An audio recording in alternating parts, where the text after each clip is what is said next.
What's going on, Violent Community? It's your boy Ryan Webbeck here with another video. Now, recently I made a video called Underrated Records, in which I discussed records that I felt didn't get enough love and that I just wanted to talk about and hopefully spread the gospel of those albums and hopefully let the album find some more fans out there to anyone who watches it. And so today I'm going to be doing, I guess, the twin or part two of that video, in which I'm going to be discussing overrated records. Now, I'm a bit nervous somewhat about making this video because when you talk about a record you feel is overrated, you're talking about an album with hundreds of thousands, even millions of fans, and you're going to be talking negatively, I guess, about that album because you just don't understand it like those people do. So I'm going to give my opinions on all these records that I don't understand like some people do, but I'm going to try and do it respectfully. And if you enjoy any of these records that I show here, that is perfectly fine. You're entitled to your opinion, and if you love these records to death, I'm very happy for you. I hope you are cranking these albums as loudly as you want and enjoying them, and they make you as happy as possible. But with me, these albums I did not get them like some other people did. And yeah, that's what pretty much what we talk about in this video. So let's get on to the first record that I feel is overrated, and that is Black Sabbath's Master of Reality. Now, Black Sabbath, we all know that they had a really good run of albums from their first album, Black Sabbath, up until 1975 with, I believe it was Sabotage. And a lot of those albums I really enjoy, like the debut, Paranoid, and Sabotage. But this album I've never really got the hype over. I know a lot of people love it a lot. It's definitely seen as one of their favorites, but even back whenever Black Sabbath was one of my favorite bands, I didn't get this album all that much. I mean, I really like Sweet Leaf and Children of the Grave, but that's about it. Those are the only songs that really did anything for me. The rest, I never really understood, kind of didn't remember. And I think there's like one song, I think it's Solitude, that's just kind of slow, quiet, that I never really enjoyed. And so, yeah, Black Sabbath, Master of Reality.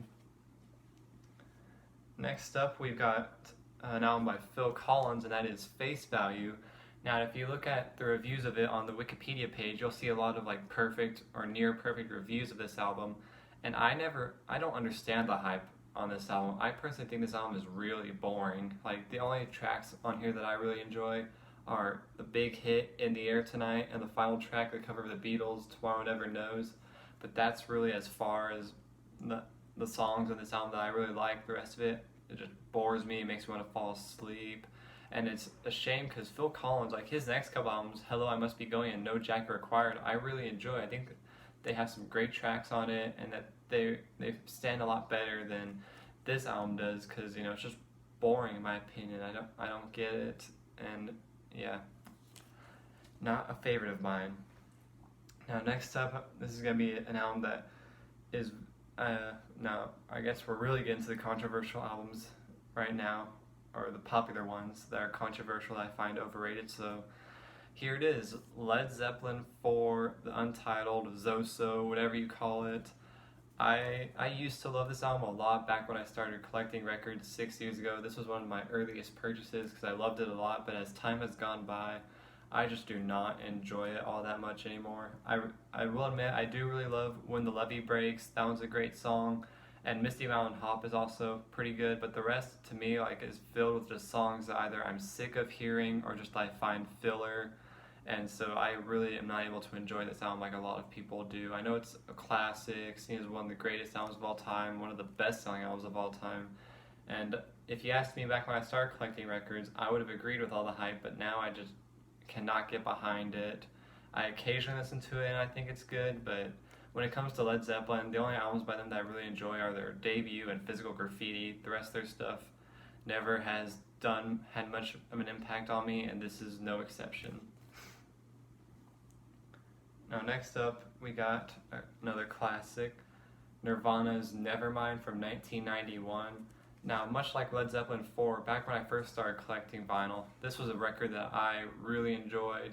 I thought it was one of the best albums of all time, but then after a while I just kind of got tired of Nirvana and I don't really listen to them anymore. I occasionally listen to In Utero because I really enjoy that album, but this one I just do not understand the hype behind. Like, I listened to it a couple of months ago, and this album is seen as like a grunge defining classic. Like, this was the album that killed off hair metal and brought to the new forefront of music with grunge. That would be a staple of the 90s.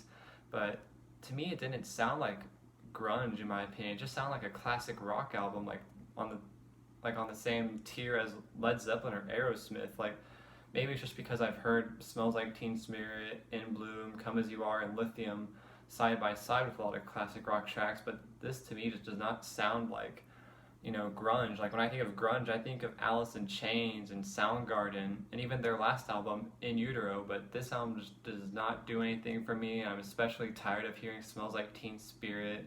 The only song on here that I really enjoy is the closer, Something in the Way. I think that one's a beautiful closer, but this album, it's not for me.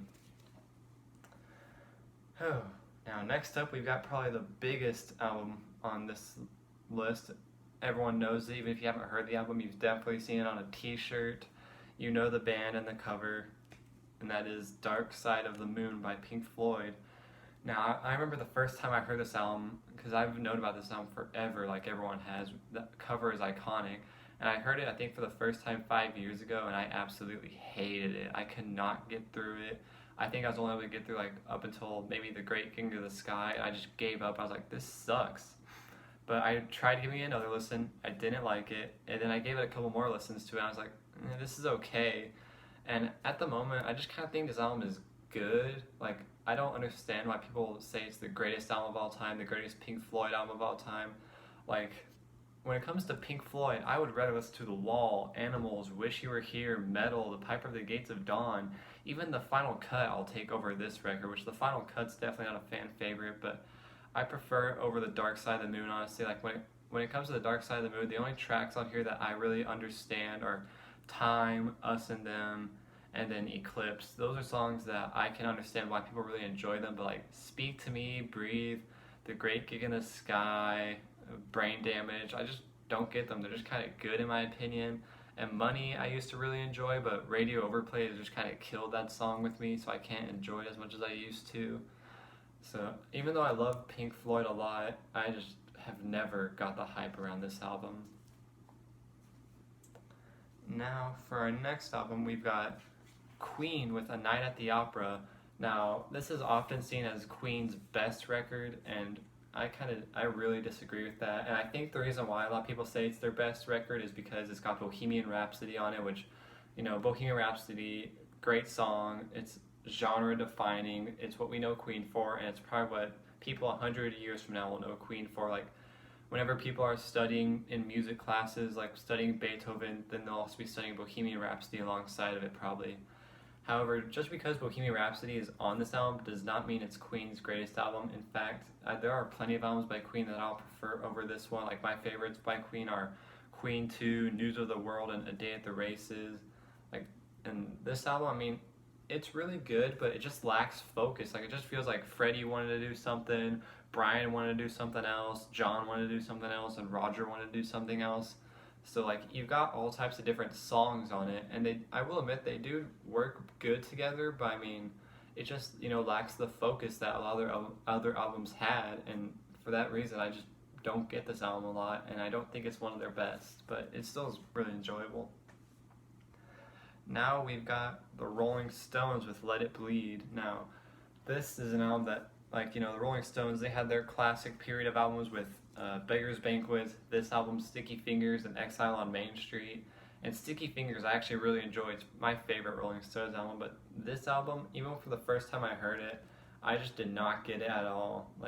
The only songs that really stand out for me are the big hits, Gimme Shelter and You Can't Always Get What You Want.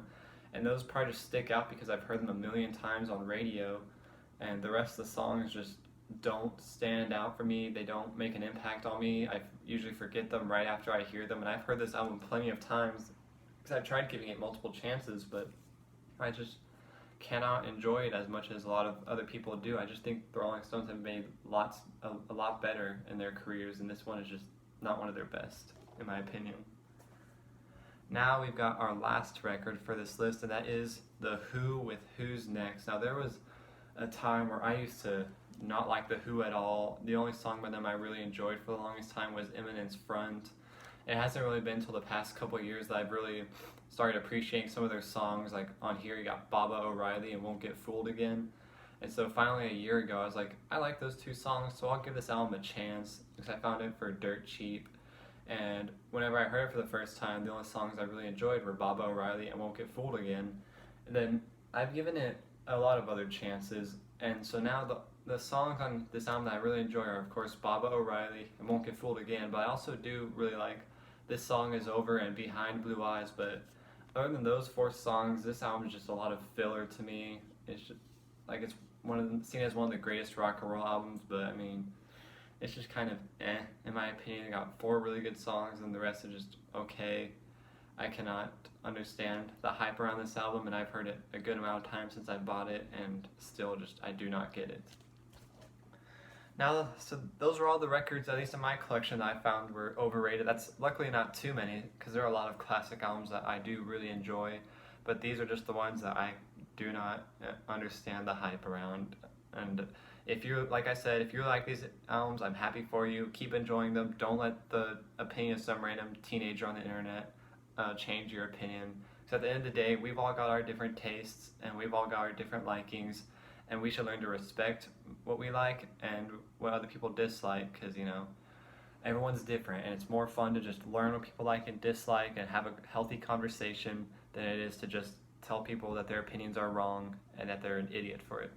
But anyways, that's my little spiel to leave this video off on. I hope you guys enjoyed this video. If you got any records that you feel are overrated, comment below. If you disagree with me on any of these records and you love them, let me know. Or if you agree with me, let me know. You know, start a conversation in the comments. But anyways, I have been Ryan Webb, and I will see you guys in the next video. Take care.